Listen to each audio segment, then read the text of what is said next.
It's day 29 of my Compose 31 Pieces of Music in 31 Days challenge. And today, I don't know what's going to come of it, but I found something really cool. So if you jump back a couple months, I didn't know the first thing about samples. I didn't know how to make them. I didn't know how to use them. Nothing. But over the course of this month, I've really kind of dug into it a little bit. And this morning, whenever I was watching a little bit of YouTube, I came across the Pianobook.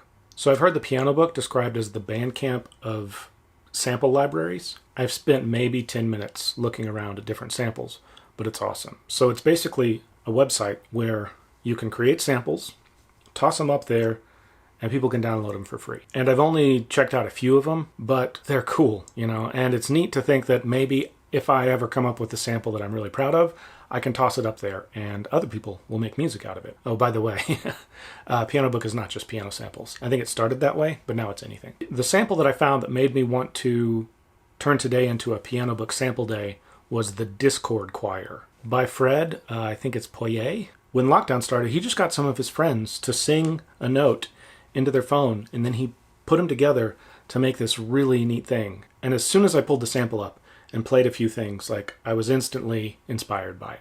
And then I found another one called the Reel-to-Reel Piano by David Hilowitz, and that one's really neat. So I think I'm just going to spend a little bit of time digging through the website, finding some cool sounds, and just see what happens. I have a feeling today's music will sound kind of bleak and like it belongs in an indie film of some sort, just based on the samples that I found already. But I'm excited to dig in. Let's check out the Pianobook.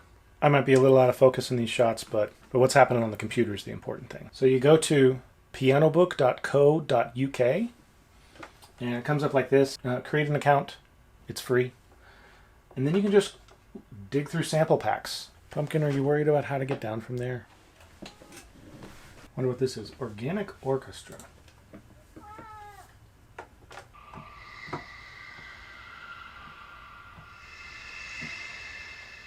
It's Airport.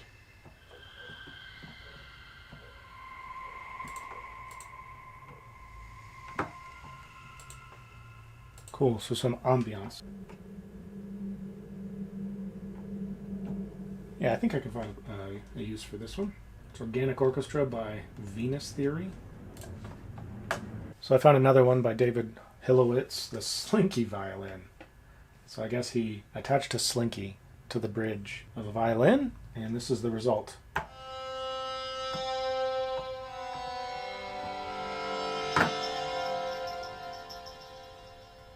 If you listen at the end, you hear the shimmer of the Slinky. That's cool. Yeah, I'll go with this one. So far I have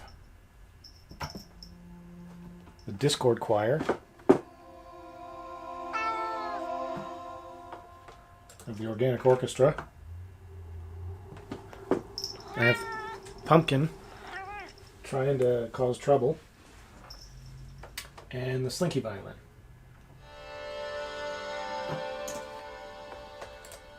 So I'd like something more noisy, like Pumpkin.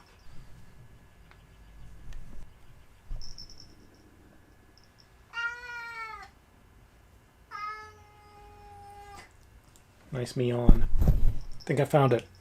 A metal test tube rack created by Roberg.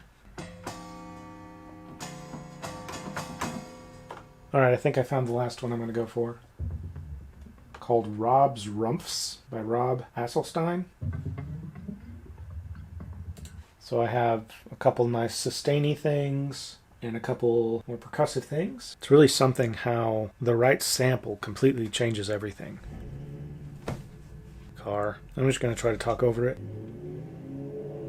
So if you're watching this and you're wondering what it might take to start utilizing samples in your own work, I strongly encourage you to check out Pianobook. I'll go ahead and toss a link down in the description, or you can just go to pianobook.co.uk. They also have a YouTube channel that kind of walks you through various things about using them. So I should sample that bird. Pieces coming along. Keep going back and adding more to the beginning. Every time I add some, I'm just like, nah, I need a few more bars. Nah, I need a few more bars. Is that too soon for one of these?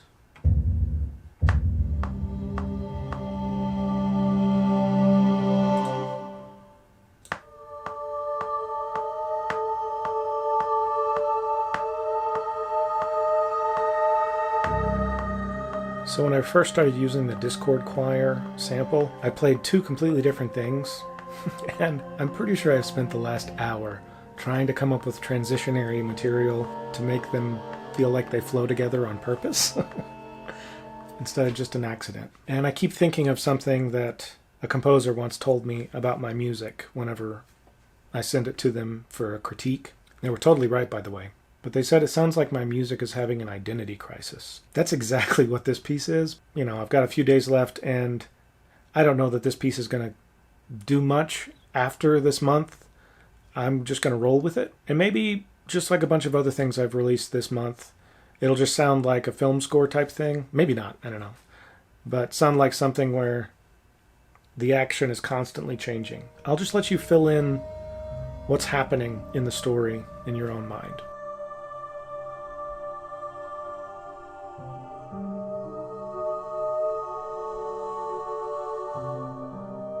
Well, I guess I'm done. I don't think it's totally perfect. I accomplished the goal, which was to take a bunch of random samples from Pianobook and make something out of it. I didn't end up using all of them. There was that test tube holder thing that had really cool, like, metallic sounds, and I just didn't end up using that. It didn't fit the mood that I ended up with. But for today's video, I'm going to do something I haven't done yet, and I'm going to purposely leave it blank because of the question that I asked earlier. I'm really curious what this sounds like to you, the listener. Does it put a story in your head? Does it make you think of a painting? Does it make you think of I don't know what, a video game? I'd love it if after you were done listening, you go down to the comments and type in, this made me think of this. Just because I don't know yet. I'm probably not going to know until I sleep on it and I come back and I watch the video tomorrow and see if I still like what I wrote. Maybe at that point, a story will drop on my head. Maybe not. But yeah, so it's just going to be a black screen, and I hope you're okay with that. I mean, I've worked pretty hard to come up with the videos of every other piece coming up to this, so surely you won't be upset with one blank screen during my music. I'd like to ask one favor of you before I sign off for today, and that is, if you have any questions for me as you've been watching this day by day, I'd love for you to toss them in the comments, because after day 31, I think I might take a few days and just relax. But I'm planning to do what I learned from writing 31 pieces of music in 31 days video. And I'd love to take a second and answer any questions you may have had as you're watching, if you have any. Some of you have asked some great questions in the comments. Maybe I'll pull those back out and address those if I need to. But yeah, if you have any specific questions, could be about the music, could be about my gear, could be about hobbies, could be about whatever. I don't care. It doesn't have to be music related. If you're curious, let me know. And if you happen to be watching this sometime in the future and you have questions, I'll still welcome you to toss them in the comments of these last couple videos, and maybe I'll answer them years later. So anyway, thanks for your patience. Some of the videos have been long, some have been short. I hope you've enjoyed watching. Having you guys out there keeping tabs on me has really kept me accountable. And that's pretty awesome. I don't think I would have made it to day 29 if it hadn't been for my awesome people in the comments. So thank you to everybody. I'll go ahead and let you hear the piece now. I'd love to hear what images this puts in your head, and I'll see you tomorrow.